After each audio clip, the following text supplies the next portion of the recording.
Halo, assalamualaikum, selamat malam kakak semuanya. Sebelumnya saya minta maaf ya jika akhir-akhir ini saya selalu lambat untuk upload ceritanya ya, karena saya sibuk sekali dan saya minta maaf sebesar-besarnya kalau mengecewakan kakak-kakak semuanya ya. Dan hari ini saya akan mulai lagi ceritanya. Dan terima kasih untuk kakak semuanya yang selalu mengikuti dan mensupport saya ya. Oke, kita lanjut saja ceritanya. Meski Sanjaya tidak mengatakannya, Tracy juga memahami pertimbangan ini. Sebenarnya Sanjaya bukan sama sekali tidak mewaspadai Tracy. Dia selalu merasa jika saat itu Tracy tidak bersikeras membawa ketiga anak itu dan tabib Hansen kembali ke negara Emron, maka kondisi penyakit Daniel juga tidak akan tertunda. Sebelumnya Sanjaya selalu tidak bisa melupakan hal ini. Setelahnya Daniel memperingatkan dengan tegas untuk tidak mengungkit hal itu lagi, maka Sanjaya tidak pernah mengungkitnya. Bagaimanapun dia bukanlah tuan besar, meski memiliki posisi penting di keluarga Wellens dan Daniel begitu menghormatinya, dia tetaplah seorang pelayan. Semua status, posisi, dan kehormatan yang dimilikinya adalah pemberian keluarga Wellens. Ada perbedaan antara atasan dan bawahan, tetapi dia mengingat jelas tentang hal ini di dalam hatinya. Karena Daniel telah mengakui Tracy, maka Sanjaya tidak berhak untuk menentangnya. Bahkan meski sekarang memiliki banyak pertimbangan, dia juga tidak berani menunjukkannya. Paman Sanjaya, aku tahu apa yang sedang Anda pikirkan. Tracy langsung mengatakannya. Ada dua hal yang menurutku harus kukatakan pada Anda dengan jelas. Pertama, aku akan berusaha sekuat tenaga untuk menyokong keluarga ini. Selama aku ada, keluarga ini akan tetap ada. Kedua, jika Daniel benar-benar tidak bisa kembali, aku juga akan tetap berada di keluarga Wellens hingga Carlos dan Carla tumbuh dewasa dan bisa mandiri serta bisa menyokong keluarga ini. Sebenarnya Tracy pernah memikirkannya kelak apa yang harus ia lakukan jika Daniel benar-benar tidak bisa kembali. Mungkin setelah tua dia akan mencari tempat yang tenang untuk melewati masa tuanya seorang diri. Nona Tracy. Tidak, Nyonya Tracy. Saat ini Sanjaya mengganti panggilannya terhadap Tracy dan berkata dengan penuh emosional, "Terima kasih, sangat berterima kasih padamu." Sudah seharusnya. Tracy tersenyum pahit. Sebenarnya, aku tidak hanya mempertahankan keluarga ini demi Daniel, ini juga demi anak-anakku. Jika Anda benar-benar tidak perlu khawatir. Maaf, aku yang berpikiran sempit. Sanjaya meminta maaf sambil membungkukkan tubuhnya. Tidak, aku bisa memahami Anda, ujar Tracy tulus. Sekarang, keluarga Wellens tidak memiliki apapun. Anak-anak juga masih kecil. Jika aku memiliki niat untuk berkhianat sedikit saja, maka keluarga Wellens akan hancur. Sebagai satu-satunya tetua keluarga Wellens, pertimbangan Anda sangat wajar. Jadi kedatanganku hari ini adalah untuk berinisiatif, menjelaskannya pada Anda, agar Anda bisa tenang. Aku sangat terhibur. Tuan Daniel tidak salah menilai. Sanjaya sangat emosional. Anda tenang saja. Selama aku masih bernafas, aku akan menjaga keselamatan Anda meski harus mempertaruhkan nyawa tuaku ini. Terima kasih. Tracy berdiri lalu membungkuk pada Sanjaya sebagai ucapan terima kasihnya. Nyonya Tracy, jangan. Sanjaya ingin menahan Tracy tetapi ia tidak bisa berdiri. Sudah seharusnya. ujar Tracy sambil tersenyum. Paman Sanjaya, aku masih ada urusan lain, harus pergi dulu. Nanti sore sebelum pukul 3, Anda harus hadir di gedung grup Skywheel. Anda tenang saja. Sanjaya menatap kepergian Tracy lalu menatapnya menaiki mobil dan kembali emosional. Tuan Daniel benar, untung ada dia. Jika tidak, keluarga Wellens benar-benar akan hancur. Setelah memasuki mobil, Tracy sama sekali tidak memiliki waktu untuk istirahat. Dia melanjutkan melihat berita di ponselnya. Selanjutnya dia harus menemui beberapa pemegang saham dan klien penting secara pribadi, lalu harus mencapai kesepakatan dengan mereka sebelum rapat direksi dimulai. Salah satunya ada beberapa orang yang merupakan pemegang saham proyek Stadium Paris, Direktur Matau, dan yang lainnya. Demi menghemat waktu, mereka memutuskan untuk bertemu di sebuah klub privat yang terletak di lereng bukit. Pada saat ini, mereka sudah menunggu di sana beberapa waktu. Dalam perjalanan menuju klub privat itu, Naomi mengumpulkan beberapa data dan melaporkan, Nona Tracy, klub privat itu merupakan aset keluarga Amberson. Apakah kita ingin berganti lokasi? Tidak perlu. Tracy sangat tenang. Relasi Nona Friska dan Direktur Matau dan yang lainnya lumayan baik. Jika dia membuat masalah, takutnya akan sangat merepotkan, ujar Naomi mengingatkan. Aku tahu. Tracy menanggapi dengan dingin. Yang seharusnya datang tidak akan bisa dihindari jika dia memang ingin membuat masalah. Aku juga tidak bisa menghindarinya. Lebih baik langsung dihadapi saja. Mereka pergi ke klub privat itu sepertinya baru dibuka. Tracy tidak pernah mengetahui tempat ini. Setelah turun dari mobil, yang menunggu Tracy bukanlah Direktur Matau dan yang lainnya, melainkan Friska Amberson. Dia mengenakan pakaian putih dan duduk di aula sambil menikmati tehnya dengan anggun. Sepertinya ia telah lama menunggu Tracy. Tracy juga tidak menghindarinya, melainkan langsung berjalan mendekat dan duduk untuk meminum teh. Akhirnya, Nona Tracy memiliki waktu untuk berbincang langsung. Friska menatap dingin ke arahnya. Aku sengaja datang 5 menit lebih awal karena ingin memberimu sedikit waktu. Tracy meminum teh dengan acuh tak acuh, sama sekali tidak melihat Friska. Hehe. Friska tertawa dingin, tetapi pada saat ini dia juga tidak ingin berdebat dengan Tracy, maka ia pun tetap mendesak dan bertanya, sebenarnya Presiden Daniel ada di mana? Aku juga ingin mengetahuinya. Tracy mengangkat pandangan dan memandangnya. Jika kamu mengetahuinya, merepotkanmu untuk memberitahuku. Kamu... Triska menggetakkan giginya dengan kesal, tetapi dia langsung merendahkan suaranya dan berkata, kalian sudah mendapatkan pernikahan. Sekarang kamu adalah anggota keluarga Wellens. Aku sama sekali tidak bisa mengancam posisimu. Aku hanya ingin tahu, dia masih hidup atau tidak. Apakah ini juga tidak bisa? Hati Tracy melunak saat mendengar perkataan ini. Setelah terdiam beberapa saat, dia menjawab dengan pelan, dia menghilang. Hilang? Friska melebarkan matanya karena terkejut. Kenapa bisa hilang? Bukankah kalian akan menikah? Sebenarnya apa yang terjadi? Malam sebelum acara pernikahan, terjadi kebakaran di Villa Sisi Selatan. Tracy menceritakan kejadian malam itu secara singkat. Aku sudah mencari di seluruh Villa Sisi Selatan, tapi tetap tidak menemukannya. Polisi berkata, dia sudah menjadi abu. Friska terkejut. Tidak mungkin, mana mungkin. Presiden Daniel begitu hebat.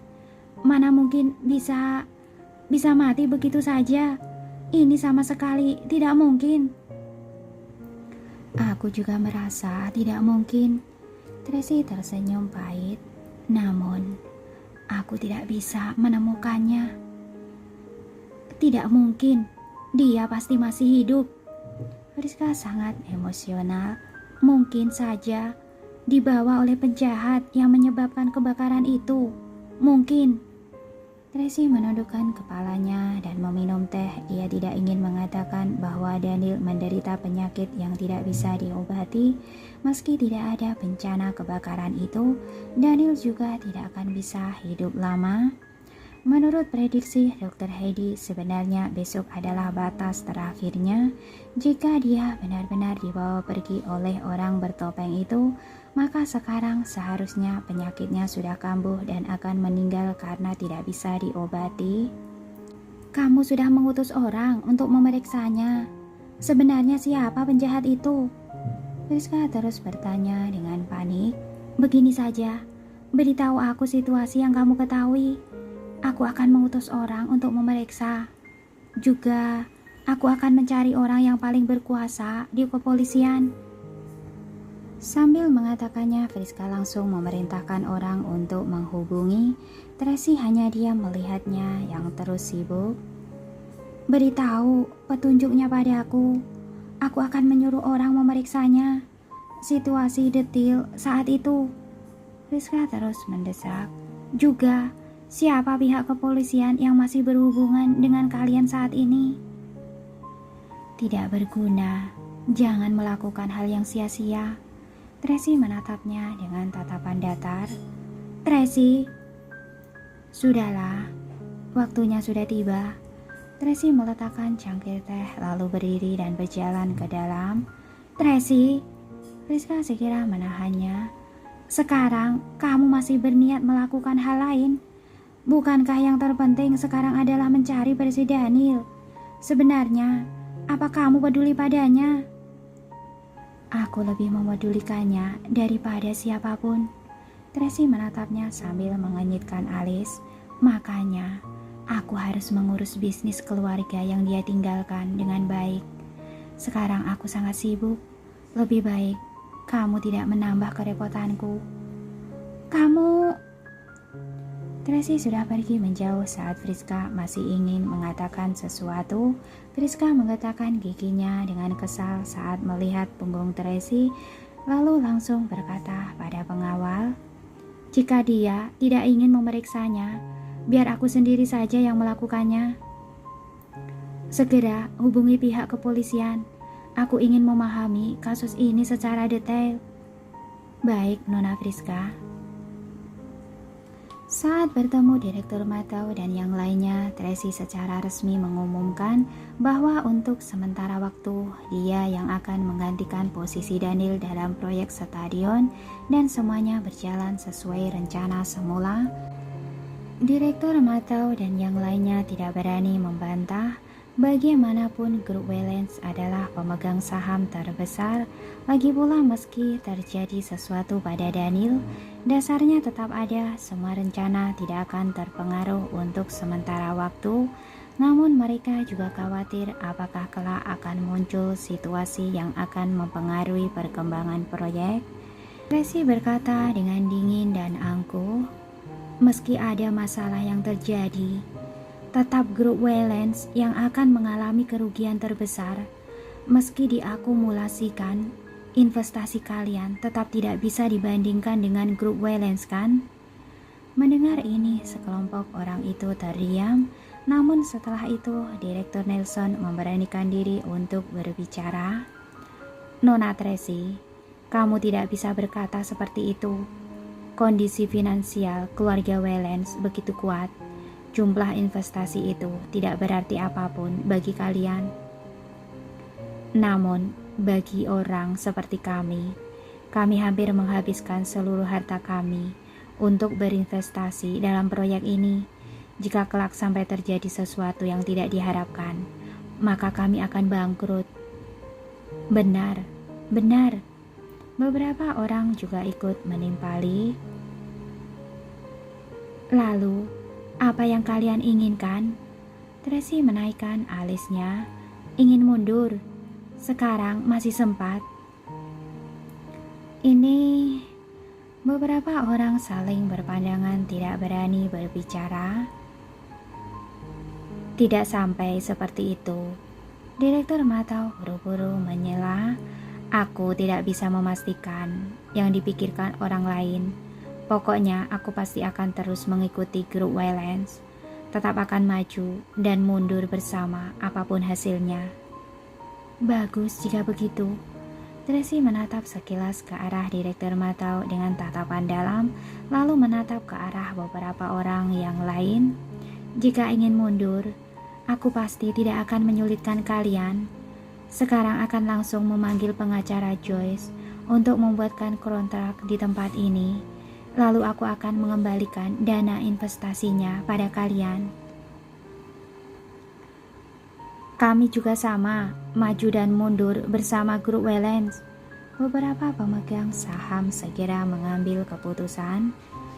Sudah dipikirkan dengan jelas. Tracy menatap mereka sekilas. Iya, sudah dipikirkan dengan jelas.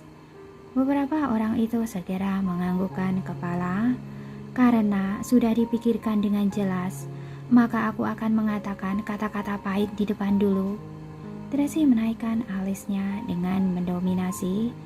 Sejak awal, proyek ini sudah berjalan. Jika kali ini kalian ingin berubah pikiran, sebenarnya aku bisa langsung membungkam kalian dengan kontrak.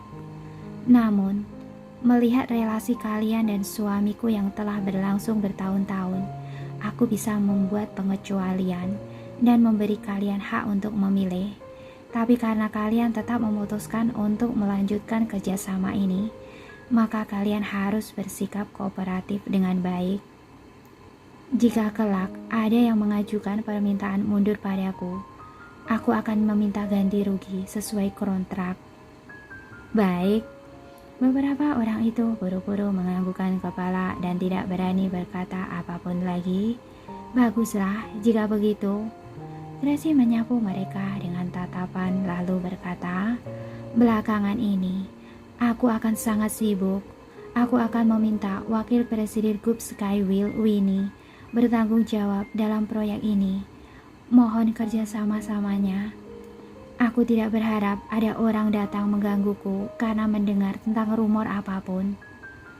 Baik, baik. Selain menganggukkan kepala dan menghadapi beberapa orang itu tidak berani memilih pemikiran lainnya. Aku masih ada urusan. Aku pergi dulu. Kalian nikmati saja makan dengan tenang. Aku akan menyuruh orang untuk membayar tagihannya. Tracy berdiri dan meninggalkan ruangan. 8 pengawal wanita mengikuti di belakang, sangat mendominasi. Setelah langkah kaki di luar menjauh, beberapa pemegang saham itu baru bisa menghela nafas lega. Direktur Nelson berkata dengan gentar, bukankah katanya wanita ini tidak bisa diharapkan? Kenapa aku merasa dominasinya tidak kalah dari Presiden Daniel? Sembarangan. Dia adalah adik El dan istri Presiden Daniel. Kamu bilang dia tidak bisa diharapkan? Ujar Direktur Matau menegur. Kelak harus berhati-hati. Wanita ini sangat hebat. Sekarang kamu berkata seperti ini. Bukankah kamu yang menyuruh kami menyerang bersama? Ujar Direktur Nesol kesal. Aku hanya menyarankan agar kita mencari tahu mengenai situasinya, bukan ingin menentangnya. Ujar Direktur Matau segera menjelaskan, pokoknya aku sudah memutuskan untuk mengikuti proyek ini sampai akhir. Meski benar-benar terjadi sesuatu pada Presiden Daniel, grup Waylands begitu besar, tidak mungkin akan bangkrut begitu saja kan? Selain itu, aku juga mendengar kabar, sepertinya El akan kembali. Hah? Benarkah? Beberapa orang langsung mengerubungi dan bertanya, bukankah El mengalami bencana kebakaran di atas kapal? Itu hanya rencana pelarian dirinya saja. Namun semua ini juga masih rumor, masih belum dapat konfirmasi. Tapi aku selalu merasa El tidak akan begitu mudah dikalahkan. Mungkin dia akan segera bangkit kembali. Jika El kembali, maka Nyonya Tracy ini akan sangat hebat. Itu masih belum pasti. Dendam antara keluarga Moore dan keluarga Wellens masih belum jelas. Nona Tracy ini rujuk kembali dengan Percy Daniel saat El mengalami kecelakaan. Meski saja El sama sekali tidak menyetujui pernikahan ini. Ada kemungkinan ini mungkin saja El akan datang ke kota Bunaken untuk membawanya pergi.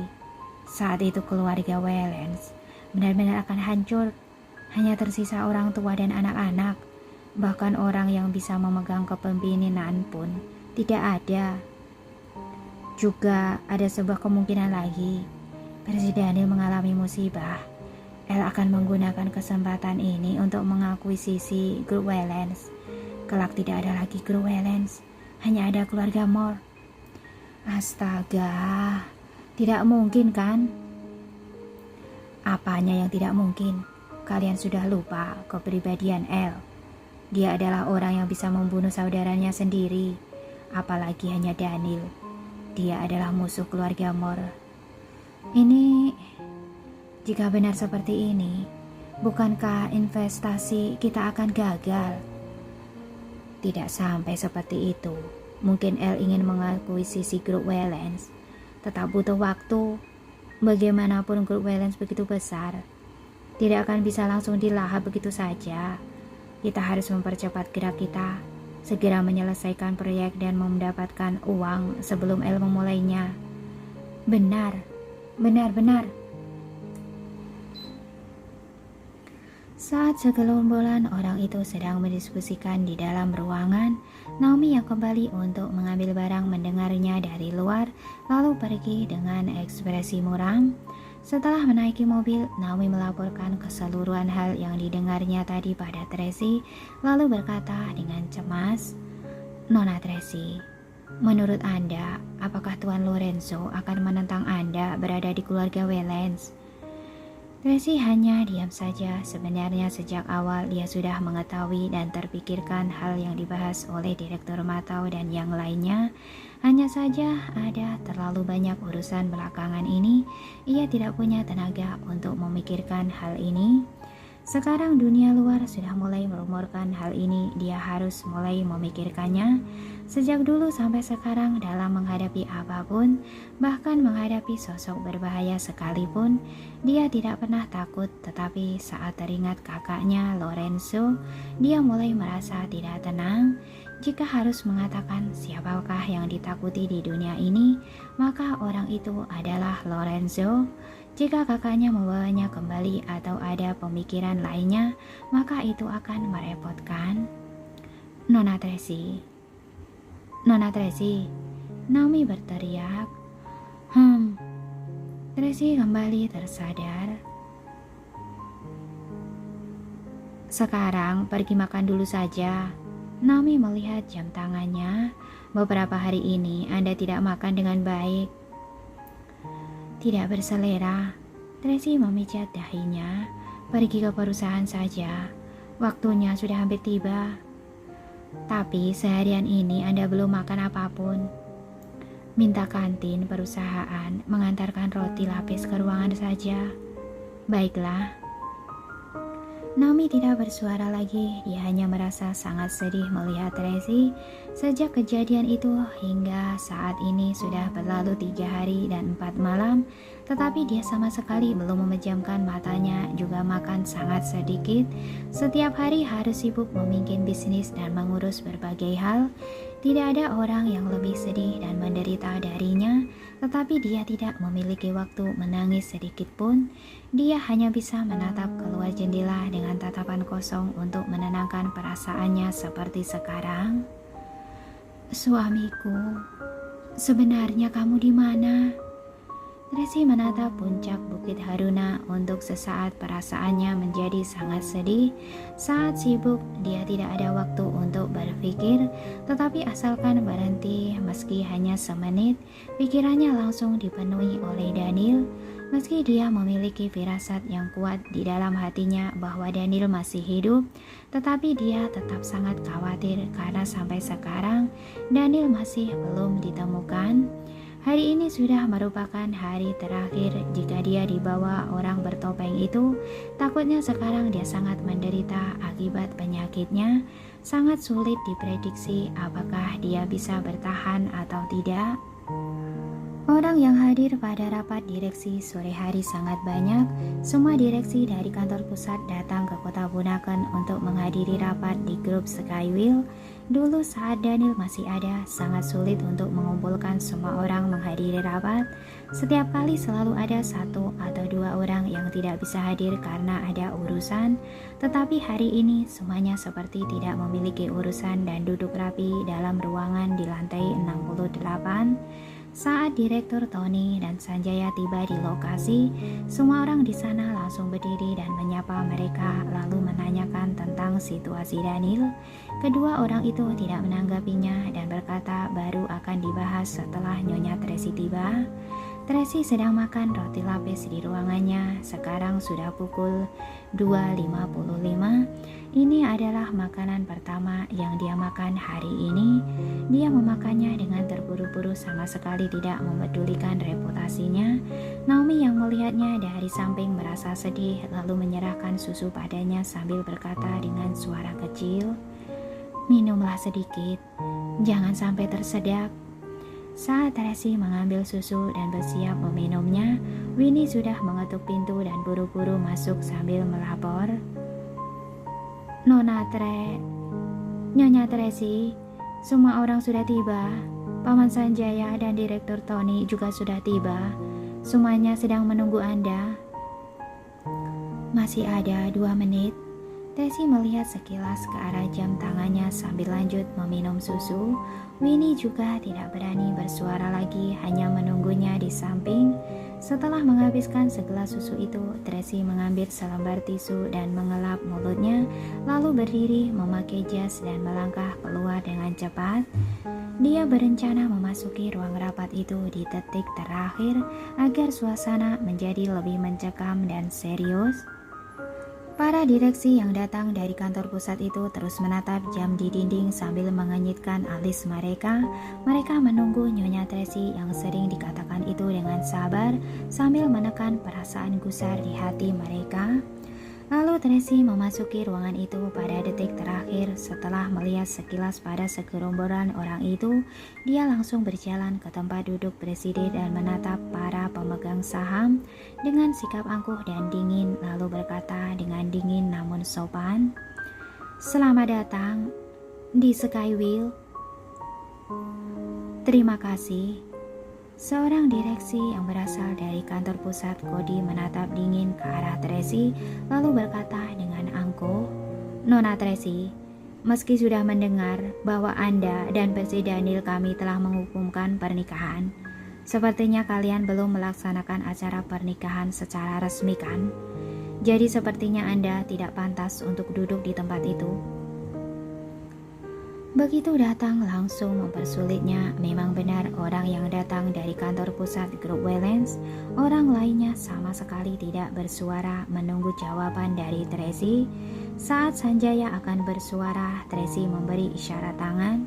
Lalu Naomi langsung melemparkan akta pernikahan ke meja rapat. "Nona Tracy, kami dan Presiden Daniel telah mendaftarkan pernikahan mereka. Ini adalah akta pernikahannya." Para direktur itu mengenyitkan alis saat melihat akta pernikahan itu. Meski memiliki akta pernikahan, juga tidak bisa membuktikan apapun. Cody terus menyerang. "Kami dan Tuan Besar yang membangun fondasi grup Wellens bersama. Ini bukanlah aset pribadi. Meski ada sebagian aset yang berada di bawah nama Presiden Daniel, itu tetaplah aset sebelum menikah. Bagaimanapun tidak ada kaitannya dengan Nona Tracy." Saat mendengar kata-kata yang tidak sopan ini, Naomi merasa kesal di dalam hatinya. Saat akan bersuara, pengacara Joyce pun mengumumkan, sejak 10 hari yang lalu, Percy Daniel sudah menyerahkan semua saham dan aset pribadinya di grup Waylands ke bawah nama Tracy dan ketiga anaknya. Kemudian pengacara Joyce dan Winnie membagikan fotokopi dokumen terkait kepada para direksi untuk dilihat. Saat melihat itu, wajah para direksi semakin muram. Cody langsung menggebrak meja dan berkata dengan marah, "Sembarangan menyerahkan perusahaan yang begitu besar kepada orang lain begitu saja, bahkan pada orang yang bermarga Moore." Benar. Para direksi grup Waylands yang lainnya semuanya merasa cemas dan tidak tenang, tetapi tidak berani mengatakan apapun, hanya berharap Cody bisa menyelesaikan hal ini. Keluarga Moore adalah musuh bebuyutan keluarga Waylands selama puluhan tahun. Menurutku, tanpa perlu membahas dendam generasi sebelumnya, apakah kalian sudah lupa bagaimana El itu mendekati keluarga Caledon dan keluarga Sadia untuk menghadapi kita, serta menggunakan berbagai macam cara untuk menekan dan melawan kita? Cody bertanya penuh emosi.